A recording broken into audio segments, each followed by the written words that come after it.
এয়া আকাশবাণী পুৱাৰ আঞ্চলিক বাতৰি পঢ়িছো বৰষা শৰ্মাই এতিয়াৰ প্ৰধান বাতৰিসমূহ হ'ল সাংস্কৃতিকভাৱে সমৃদ্ধ অসমকে ধৰি উত্তৰ পূৰ্বাঞ্চলৰ আটাইকেইখন ৰাজ্যই কৌশলগত দিশৰ পৰা দেশৰ উন্নয়নত গুৰুত্বপূৰ্ণ ভূমিকা গ্ৰহণ কৰিছে বুলি কেন্দ্ৰীয় কৃষি মন্ত্ৰী নৰেন্দ্ৰ সিং টোমৰৰ প্ৰকাশ উত্তৰ পূবৰ ৰাজ্যকেইখনত সম্প্ৰতি ৩০২টা ৰাষ্ট্ৰীয় ঘাইপথ প্ৰকল্প ৰূপায়িত হৈ আছে বুলি উত্তৰ পূব উন্নয়ন মন্ত্ৰী জি কিষাণ ৰেড্ডীৰ প্ৰকাশ মীন পালকসকলে মধ্যভোগী নোহোৱাকৈ অনলাইন যোগে উচিত মূল্যত মাছ ক্ৰয় বিক্ৰয় কৰিব পৰাকৈ গুৱাহাটীত দেশৰ ভিতৰতে প্ৰথমখন ই-বজাৰৰ এপ্লিকেশ্যন মুকলি পৰম্পৰা আৰু জনবিশ্বাস অনুসৰি দুৰ্গতিনাশিনী দেৱী দুৰ্গাৰ ধৰালৈ আগমন উপলক্ষে আজি ধৰ্মীয় নীতি নিয়মেৰে মহালয়া পালন আৰু যোৱানিশা শ্বাৰজাহত অনুষ্ঠিত IPL ক্ৰিকেট প্ৰতিযোগিতাৰ এখন খেলত ৰাজস্থান ৰয়েলছৰ বিৰুদ্ধে মুম্বাই ইণ্ডিয়ানছৰ 8 উইকেটত জয়লাভ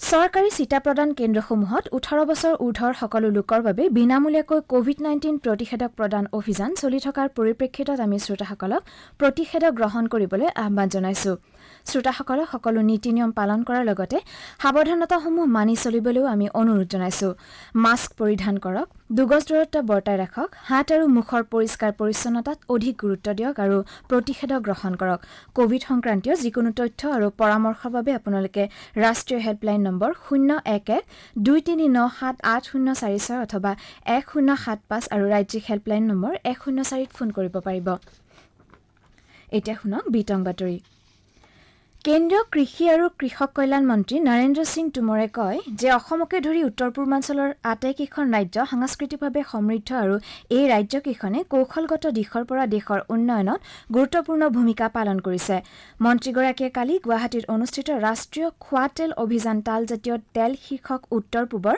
ৰাজ্যকেইখনৰ ব্যৱসায়িক শীৰ্ষ সন্মিলনত অংশগ্ৰহণ কৰি এই বিষয়ে প্ৰকাশ কৰে তেওঁ কয় যে এই সন্মিলনৰ মূল উদ্দেশ্য হৈছে দেশত তালজাতীয় তেলৰ উৎপাদন বৃদ্ধি আৰু আমদানি হ্ৰাস কৰাৰ উপৰি নিয়োগৰ প্ৰচুৰ সুবিধা সৃষ্টি কৰা উত্তৰ পূৰ্বাঞ্চলৰ ৰাজ্যকেইখনত তৈল তালৰ প্ৰচুৰ সম্ভাৱনা আছে বুলি উল্লেখ কৰি মন্ত্ৰীগৰাকীয়ে কয় যে এই ৰাজ্যসমূহক দেশৰ এক তৈল তাল কেন্দ্ৰলৈ পৰিণত কৰা হ'ব তেওঁ কয় যে দেশৰ 28 লাখ হেক্টৰ ভূমি তৈল তালৰ বাবে উপযোগী বুলি চিহ্নিত কৰা হৈছে আৰু ইয়াৰে 9 লাখ হেক্টৰৰো অধিক উত্তৰ পূৰ্বাঞ্চলৰ ৰাজ্যকেইখনৰ অহা 5 বছৰত উত্তৰ পূৰ্বাঞ্চলৰ ৰাজ্যসমূহক 3.28 লাখ হেক্টৰ আৰু দেশৰ আন অঞ্চলৰ 3.22 লাখ হেক্টৰ ভূমি তৈল তাল খেতিৰ সামৰি লোৱাৰ লক্ষ্য স্থিৰ কৰা হৈছে অনুষ্ঠানত উত্তৰ পূব উন্নয়ন দপ্তৰৰ মন্ত্ৰী জি কিষাণ ৰেড্ডীয়ে কয় যে যিকোনো এখন ঠাইৰ উন্নয়নৰ ক্ষেত্ৰত যোগাযোগৰ অত্যন্ত গুৰুত্বপূৰ্ণ ভূমিকা থকা হেতুকে কেন্দ্ৰীয় চৰকাৰে উত্তৰ পূৰ্বাঞ্চলৰ যোগাযোগ ব্যৱস্থা উন্নয়নৰ বাবে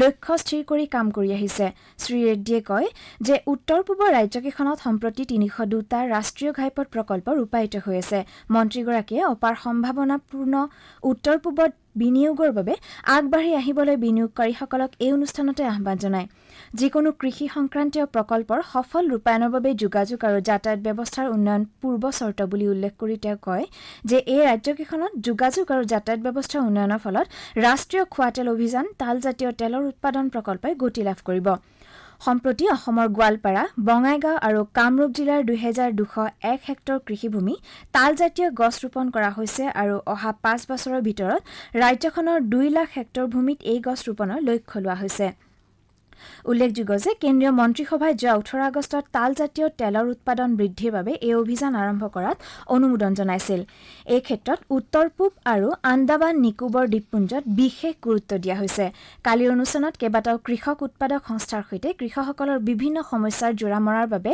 একগোট হৈ কাম কৰা সন্দৰ্ভত এখন চুক্তিত স্বাক্ষৰ কৰা হয় অনুষ্ঠানত কৃষিমন্ত্ৰী অতুল বৰাই কয় যে অসমৰ 17খন জিলাত 1500 হেক্টৰ ভূমি তৈল তালজাতীয় খেতিৰ অধীনলৈ অনাৰ লক্ষ্য স্থিৰ কৰা হৈছে এই ক্ষেত্ৰত প্ৰয়োজনীয় বীজ আৰু পুলি যোগানৰ বাবে কেন্দ্ৰীয় চৰকাৰ আৰু ব্যক্তিগত সংস্থাক আগবাঢ়ি আহিবলৈ তেওঁ আহ্বান জনায় অনুষ্ঠানত কৃষক কল্যাণ বিভাগৰ ৰাজ্যমন্ত্ৰী কৈলাশ চৌধুৰী শোভা কাৰ্ণাণ্ডেজে আৰু অৰুণাচলৰ মুখ্যমন্ত্ৰী পেমা খাণ্ডুৰ লগতে উত্তৰ পূৰ্বা আন ৰাজ্যসমূহৰ শীৰ্ষ বিষয়বৰ্গ উপস্থিত থাকে গুৱাহাটীত কালি অনলাইন যোগে মাছ ক্ৰয় বিক্ৰয় কৰিব পৰাকৈ দেশৰ ভিতৰতে প্ৰথমখন মাছৰ ই-বজাৰৰ বাবে এটা এপ্লিকেশ্যন মুকলি কৰা হয় মীন মন্ত্ৰী পৰিমল শুক্লবৈদ্যই ফিছ ৱালে শীৰ্ষক এই এপ্লিকেশ্যনটো মুকলি কৰি কয় যে ইয়াৰ জৰিয়তে মীন পালকসকলে মধ্যভোগী নোহোৱাকৈ উচিত মূল্যত মাছ বিক্ৰী কৰিব পাৰিব। এই এপটোৰ জৰিয়তে মাছৰ ক্ৰয় বিক্ৰয়ৰ উপৰি পোনাও বিক্ৰী আৰু ক্ৰয় কৰিব পৰা যাব।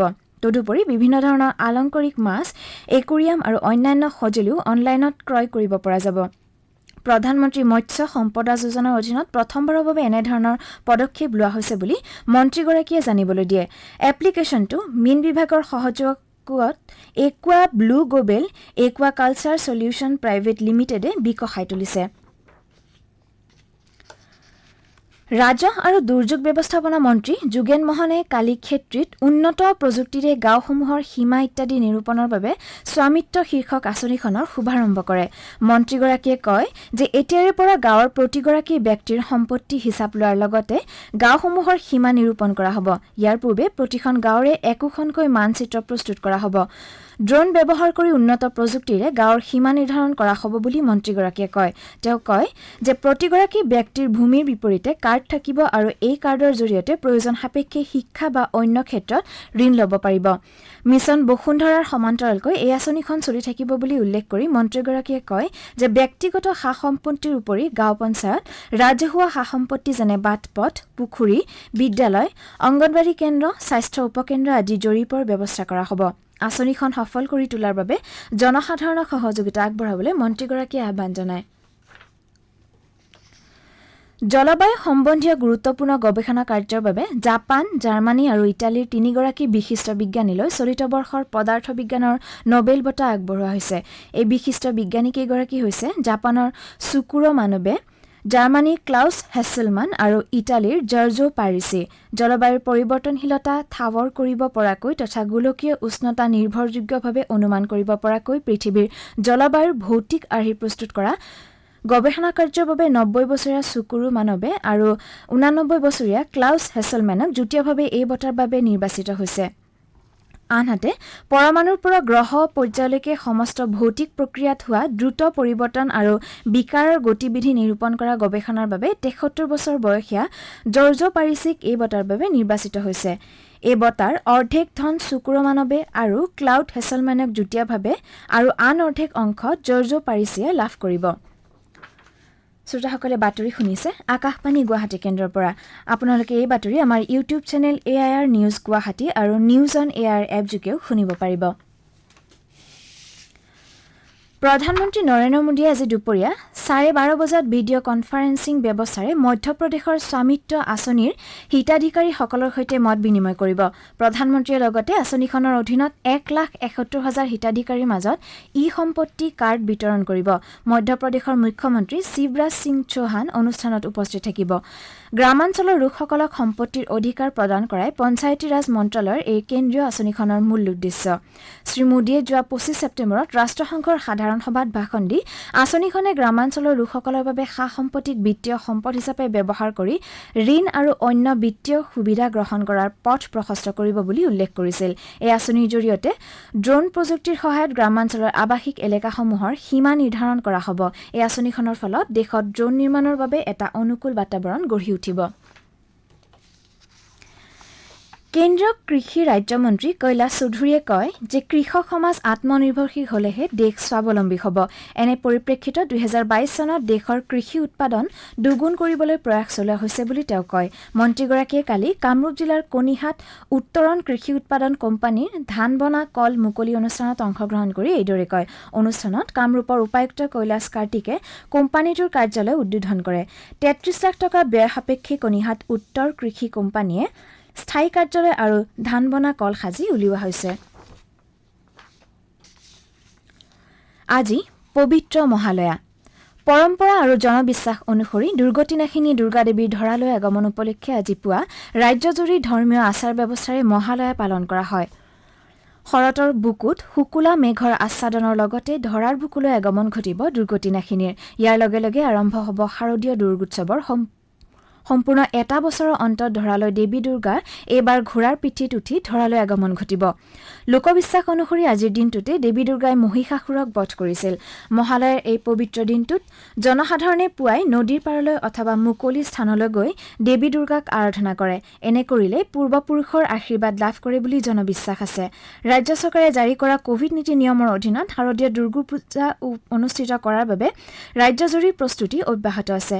কামৰূপ জিলাতো আজি মহালয়া উপলক্ষে ব্ৰহ্মপুত্ৰ বৰলীয়াসহ বিভিন্ন জলাশয়ত পুৱাতে অসংখ্য লোকে পূৰ্বপুৰুষৰ উদ্দেশ্যে তৰ্পণ কৰাৰ লগতে অঞ্চল বিশেষে প্ৰভাত ফেৰীৰ আয়োজন কৰা হয়।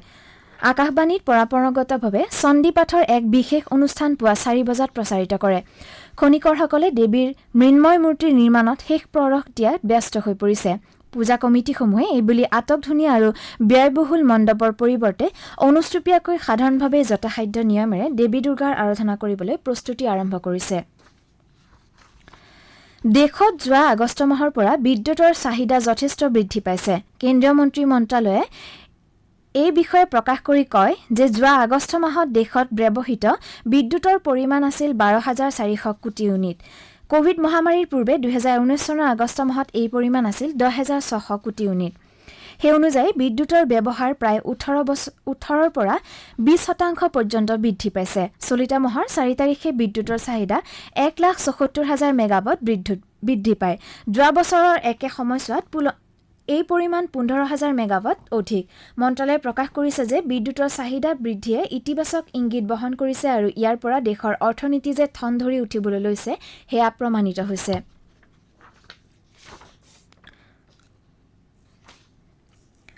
মুম্বাই ইণ্ডিয়ানছে যোৱা নিশা শ্বাৰজাহত অনুষ্ঠিত IPL ক্ৰিকেট প্ৰতিযোগিতাৰ এখন খেলত ৰাজস্থান ৰয়েলছক 8 উইকেটত পৰাজিত কৰিছে।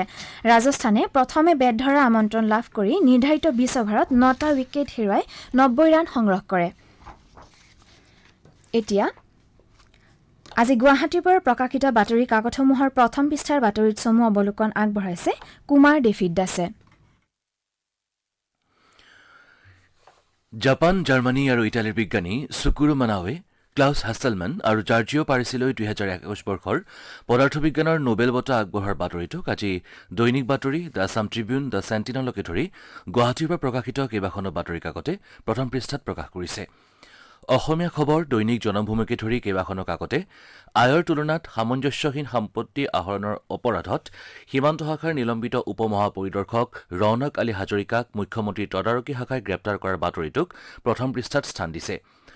30 অক্টোবৰত ৰাজ্যত অনুষ্ঠিত হ'বলগীয়া উপ নিৰ্বাচনৰ বাবে কংগ্ৰেছ দলে 5টা সমষ্টিৰে প্ৰাৰ্থী ঘোষণা কৰা আৰু কাৰ্যত ৰাজ্যৰ দলৰ সৈতে কংগ্ৰেছৰ মিত্ৰতা নোহোৱাটো নিশ্চিত হৈ পৰাৰ বাতৰি এটা আমাৰ অসম দৈনিক অগ্ৰদূত, অসমীয়াৰ প্ৰতিদিনকে ধৰি কেইবাখনো কাকতে প্ৰথম পৃষ্ঠাত স্থান দিয়াৰ বিপৰীতে জালিয়াতিৰে টেট শিক্ষকৰ চাকৰি লোৱাসকলৰ বিৰুদ্ধে আৰক্ষীয়ে অভিযান চলাই ইতিমধ্যে 22জনক গ্ৰেপ্তাৰ কৰাৰ উপৰি আন 14জনকো শীঘ্ৰে গ্ৰেপ্তাৰ কৰা হ'ব বুলি মুখ্যমন্ত্ৰী ড হিমন্ত বিশ্ব শৰ্মাই মন্তব্য কৰাৰ বাতৰি এটা নিয়মীয়া বাৰ্তা কাকতে প্ৰথম পৃষ্ঠাত প্ৰকাশ কৰিছে। আজিৰ অন্যান্য বাতৰিৰ ভিতৰত আছে গুৱাহাটী বিশ্ববিদ্যালয়ৰ আইডল কেলেংকাৰীৰে জড়িত প্ৰাক্তন সঞ্চালক কন্দৰ্প দাসক অপসাৰণ, বাগবৰৰ বিধায়ক শ্বেৰমান আলীক পুনৰ 2 দিনৰ আৰক্ষী জিম্মালৈ প্ৰেৰণ, 26 বছৰ পূৰ্বৰ কৰবী দুবৰী হত্যাকাণ্ডৰ গোচৰত ব্যৱসায়ী ভাগ্য কলিতা আৰু তেওঁৰ চালকক গুৱাহাটী উচ্চ ন্যায়ালয়ৰ দোষমুক্ত ঘোষণা ইত্যাদি। এয়াই আছিল আজি গুৱাহাটীৰ পৰা প্ৰকাশিত বাতৰি কাকতসমূহৰ প্ৰথম পৃষ্ঠাৰ মুখ্য বাতৰিৰ চমু অৱলোকন। ধন্যবাদ কুমাৰ ডেভিড দাস। বৰপেটা জিলাত আজিৰে পৰা 11 অক্টোবৰলৈ দৈনিক 25,000 গৰাকীকৈ লোকক কোভিড প্ৰতিষেধক প্ৰদানৰ লক্ষ্য স্থিৰ কৰা হৈছে। স্বাস্থ্যমন্ত্ৰী কেশৱ মহন্তই কালি বৰপেটা জিলাত উপস্থিত হৈ কোভিড প্ৰতিষেধক প্ৰদান অভিযানৰ অগ্ৰগতিৰ বুজ লয়। এতিয়াও প্ৰথম পালি কোভিড প্ৰতিষেধক ল'বলৈ তুলনামূলকভাৱে বেছি সংখ্যক লোক বাকী থকা 4খন জিলাৰ অন্যতম বৰপেটা জিলাৰ প্ৰশাসন আৰু স্বাস্থ্য বিষয়াসকলৰ সৈতে এখন বৈঠকত মিলিত হৈ স্বাস্থ্যমন্ত্ৰীগৰাকীয়ে কোভিড প্ৰতিষেধক প্ৰদান অভিযানৰ গুৰুত্বপূৰ্ণ দিশসমূহ পৰ্যালোচনা কৰে। বাতৰি শেষ কৰাৰ পূৰ্বে প্ৰধান বাতৰিকেইটা আকৌ এবাৰ পঢ়িছো। সাংস্কৃতিকভাৱে সমৃদ্ধ অসমকে ধৰি উত্তৰ পূৰ্বাঞ্চলৰ আটাইকেইখন ৰাজ্যই কৌশলগত দিশৰ পৰা দেশৰ উন্নয়নত গুৰুত্বপূৰ্ণ ভূমিকা গ্ৰহণ কৰিছে বুলি কেন্দ্ৰীয় কৃষিমন্ত্ৰী নৰেন্দ্ৰ সিং টোমৰৰ প্ৰকাশ।